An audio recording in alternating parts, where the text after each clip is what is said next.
My name's Jessica, and I want to tell you about the Abuser Bailout Bill, California's attempt to limit the ability of survivors of sexual abuse in the state's care to seek justice.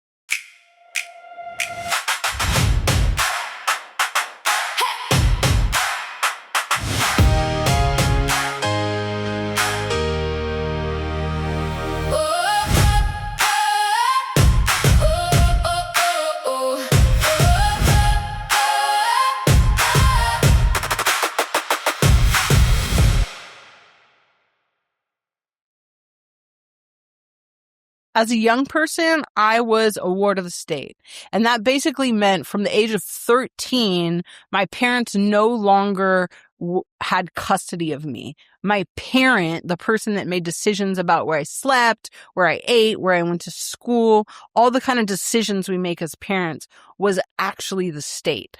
I was in juvenile hall multiple times, and I was sent to group homes. I was also a childhood survivor of sexual abuse, and many of the ways that led me to the juvenile justice system were ways that I was trying to survive and navigate my own trauma as a young person on the streets. In San Francisco, I was sent to a home where you waited placement outside of juvenile hall, and there was a counselor that worked there that was a sexual predator of children. He informed me what he was going to do, and I called my probation officer. I called the system. Someone please help me. Take me back to juvenile hall. I'm not safe here. I got no response for days. I finally made the decision to leave, and my only place to go was to the streets, which are also unsafe, and where I'm now a young person trying to figure out how to navigate the streets of the Tenderloin. These are the decisions that many young people that end up in the system, foster care, juvenile hall have had to make.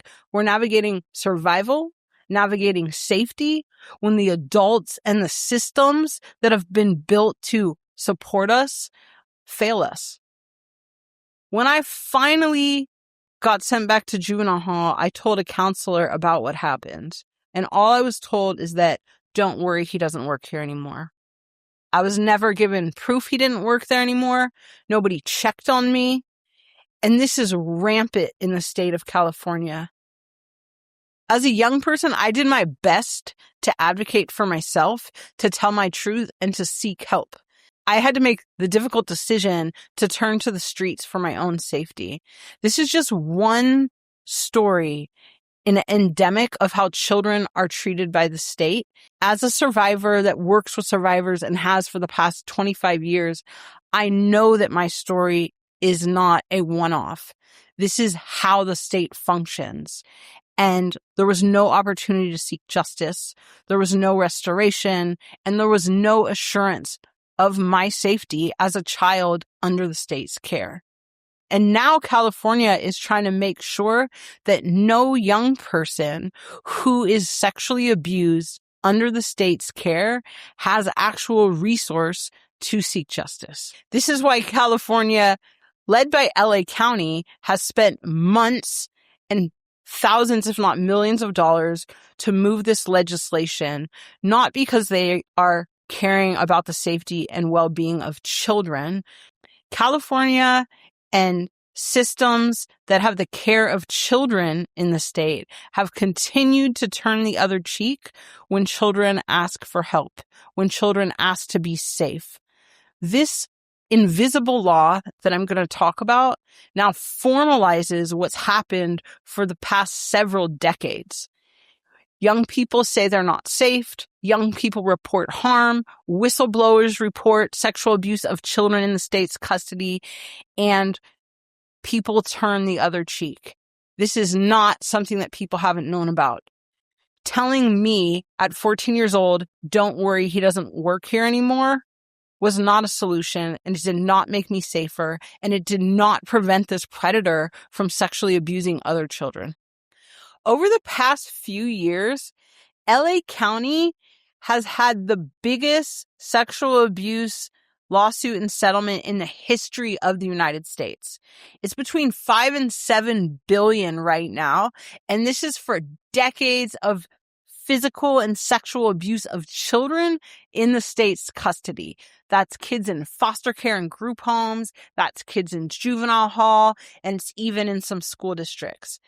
And what's happened is over time, survivors have come forward, people turned the other cheek, whistleblowers told, and people ignored it until finally this huge class action lawsuit happened. Bigger than in the history of the United States. It's bigger than the Catholic Church.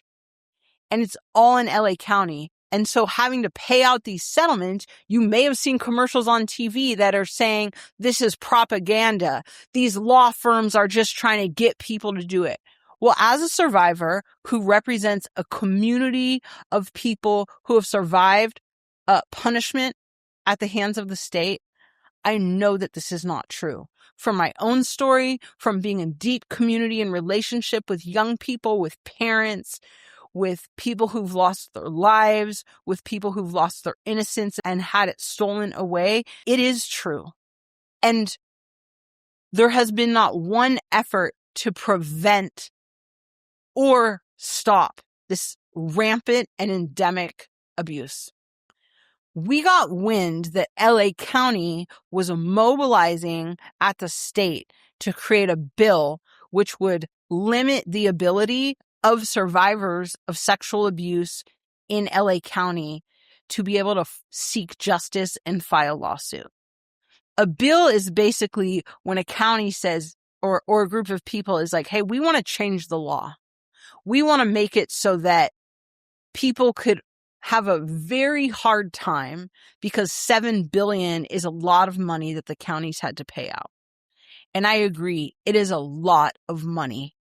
And it does mean cuts to essential services. It means cuts to hospitals and homeless services and housing services. But I really want to break down what this bill actually does and how it does not prevent current or future sexual abuse. And it actually limits the abilities of survivors who were abused by the county and by the state as children. These are children who were taken from their families, who were told your family is not suitable. Maybe you were abused. Maybe you were sexually abused. And now the state is going to care for you. And in the state's custody, there was over 30 and 40 years of extreme abuse. So this is what this law does. The first, it puts caps on the amount that a survivor can get if they file a lawsuit.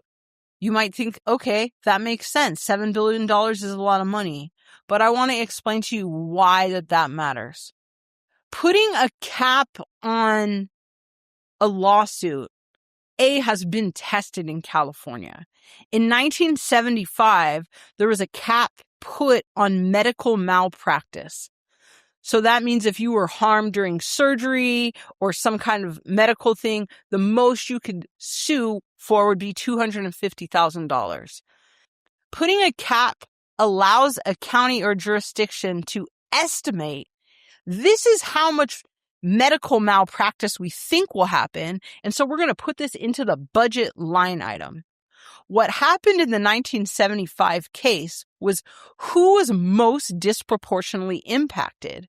These are for claims that are not directly related to wage loss, right? In the caps for the sexual abuse, we don't have a number yet, but what we do know is that this limits the liability that the state will take on if someone files a lawsuit. And so when you put a cap, it's saying you can only file a lawsuit for this much, no matter how egregious it is. And who ends up in the system? If you're incarcerated and you're in foster care, you're a child, oftentimes you're also in poverty. And to get a lawyer to take your case, you got to understand that it's going to take 4, 5, sometimes 6 years to file a lawsuit. You don't have the money to pay up front. And so the lawyers are relying on what you're going to win to take their cut. And if the cap is $250,000, for example, they're not going to make any money. And sadly, they're going to say, I'm sorry, your case is horrible. I'm sorry that happened to you. I can't take it. This is what happened in 1975 all the way up to 2022 in California when the state limited medical malpractice lawsuits. And so women, unemployed people, seniors, people with disabilities, people of color, poor people could not get attorneys. And there were children that died. There were people that were permanently blind and injured. And in 2022, they finally changed the law. They finally said this is disproportionately hurting people. And now California, with this new law, let's reinstate this law that we just ratified, but let's do it for children that were raped and sexually abused under our care. This bill still has no number. What we do know as advocates and talking with people at the state capitol is this is moving. We received a letter the other day, and this bill, which originally was LA County advocating, now has almost every jurisdiction in California, from small towns to big cities, school districts, signed on. And we know that in the next couple of weeks at the Capitol, this is going to move. It's very sneaky what LA County has done with this. And this is taxpayer dollars going into lobbyists, into mobilizing almost every jurisdiction in California and making sure that it flies under the radar. And this will impact all of us. This bill has moved from its original form just to focus on LA County, and it will now focus on all of California. This will impact school districts in all neighborhoods. One of the scare tactics they're using is saying, well, then we're going to have to cut lifeguards. We're going to have to cut libraries and all the essential services. But let me say this. I want to know that where my children go to school, we are not creating a system that encourages sexual abuse of children. This literally impacts all of us. This bill has not one way to hold the abusers accountable. As an employer, if one of my staff member sexually assaults, harasses, abuses another team member, our company is held liable. It is my duty to investigate. It is my duty to terminate if needed. And if someone files lawsuit, it is our duty to pay the cost for our negligence. This bill allows our public systems to avoid accountability. I understand we need to be able to have essential services. It is horrible that $7 billion has to be found somewhere. But I also wonder, if we take the example of LA County, the majority of this happened under the probation department's jurisdiction to children who were under lock and key. Their abusers literally had the keys to their cells, to children who were ripped from their families, who were found unsuitable, and then put in homes where there was rampant sexual abuse. Why aren't these departments the ones being held liable? And LA County alone, probation's budget remains over $1 billion a year. That's where we get the money to not cut the library and the lifeguards and the public service. The other thing is that we need to hold these departments accountable for their staff members. We also know that laws are referenced as precedent to expand their impact. This particular bill with no number will have huge ramifications if passed. It has the potential to open up the caps to private corporations, to other states, and build a society where we are saying sexual abuse of children is okay, will go unchecked, we will not be held liable for it, and these survivors have no recourse to seek justice. This bill essentially could lead to a nation where the sexual abuse of children is already budgeted for. It's already in the line item. So what do we do instead? There are several options. This option is only focused on the liability of the state. Zero prevention, zero accountability. What could we do instead? One, we could pass a law that says public institutions who employ sexual abusers and predators, those departments must hold those staff members accountable. They're fired. that department is liable for the costs of lawsuits and that department pays it out. As an employer of a small to mid-sized nonprofit, I know how hard it is when we're faced with legal battles and how important it is to create a safe environment where our employees and the people we work with can thrive, where they're safe. And why are we held liable? Why are small businesses and even corporations held liable, but the state gets a pass? And the state is designed, these are institutions that are designed to support our most vulnerable. These are Californians' most vulnerable children, kids in foster care, kids in elementary school, kids in juvenile hall, and they get a pass. I am not a policy person, let me say that first, because it's super complicated to understand. But I do know this. Bills generally get passed because a group of people is mobilizing around the issue. And then the bill is posted on a government website where you can look it up, you can fact check. LA County has been spending an exorbitant amount of money on lobbyists who are moving this in a very tactical way. Why is there no bill number? Which means we can't look it up. We can't go online and look it up. We don't know who's authoring this. We don't know who's behind it. This is how politics are played. This is how things move fast under the nose of us, the taxpayers, the survivors, the parents of children in school that just want our kids to be safe. So this bill had a number last year and then it died. So that means it didn't pass Assembly or Senate floor. And so now through backdoor meetings, lobbyists are working with legislators to get people to say, hey, I support this. When this bill has a name, we will sign on to it. And so what's going to happen is the legislative season is in full swing right now in California. We have midterms elections on November 3rd. This bill will have a name very soon, and it will move straight to the Assembly or Senate floor and then move to get signed on the governor's desk. The reason there's no numbers still is because the state wants to move this without survivors going to testify, without parent organization groups coming forward. That's why I'm here raising the alarm, because there's no bill number, and this is sly politics moving things forward under all of our radar. If this policy passes, young people who are removed from their families will continually be abused in the state's custody. Survivors of sexual abuse will not have recourse to seek justice. It will build a society where this type of abuse is even more rampant and accepted, and there's no recourse to stop it. How do I know that this policy is moving?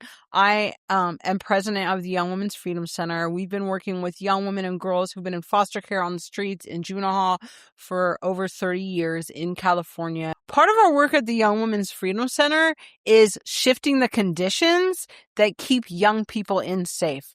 We do policy work, we do programming, we work with survivors, we do employment training, we do all of these things to make sure that the most vulnerable young people are safe and have everything that they need. We work with other advocacy groups. We're at the state capitol, and we have helped to draft and pass many laws in California. Because of our work on policies, on shifting conditions for young people, we often know of policies and laws that are going to be passed way before they're in the newspaper, because it is a core part of our work to actually make better conditions for young people in the state of California. Part of what's so concerning to us about this policy is it's kind of saying, me too, except you, except this most vulnerable population of young people.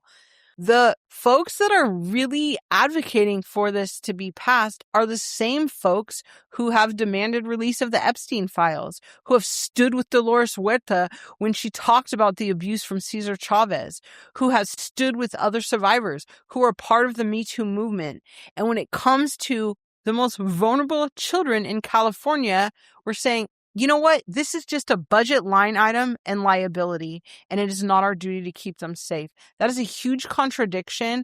And as an advocate and survivor, it is important that we stand together and also understand this is about all children in California. This is about kids in foster care. This is about kids in juvenile hall. It is about every school district, every public-run youth program, and parks and rec. This impacts all of us. And it's not just a tagline. We don't need another press conference to stand with Survivor and say, me too.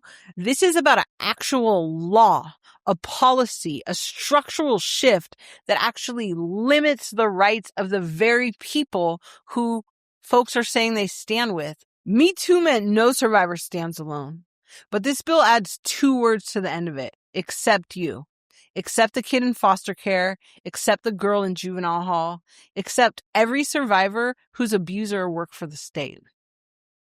One more trick that this policy will do is the burden of proof becomes so hard. Most survivors don't tell until many years later. If we go back to my story, I was literally dismissed.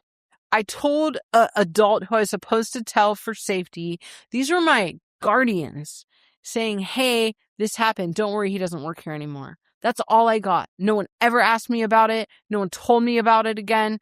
That was it. Case closed. So it takes so much for survivors to come forward. And the burden of proof on this policy has to show that the institution knew that this was happening. Think about it. If I'm a young person who gets sexually abused at 10 years old while in foster care, and I finally feel enough power to come forward in my 20s, 30s, even 40s, what proof could exist at this time? Does the foster care, is it still open? Were papers shredded? Like this, the proof that this policy will have is higher proof standards than in a car accident case. And that is a lot of burden to put on survivors who are already traumatized and sexually abused and put through so much pain as children under the care of the state. This law doesn't just cap what survivors can win. It makes it super hard to get an attorney, super hard to prove your burden of proof. And so the courthouse stays open. You just don't have an avenue to get through it. So in the scare tactic campaigns you might hear in the next few weeks, you're going to hear all of these different essential services budgets threatened. The lifeguards, the public libraries, the parks, the fire department. What you will never hear is probation's budget, the police budget, the foster care budget, the agencies who are actually responsible for this harm. This is now a statewide bill, but it started in LA County with a $5 billion settlement. And this was not unknown. Whistleblowers called, people reported, survivors came forward, and the cheek was turned. Now the bill is due, and they want survivors to pay for it. Just days ago, the Department of Justice found California's women's prisons violating the Constitution.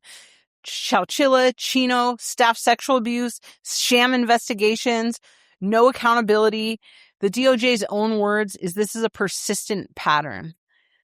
As a survivor that works with thousands of survivors across the state, these are not separate issues. Persistent pattern, as named in the DOJ report, is the polite federal way of saying endemic.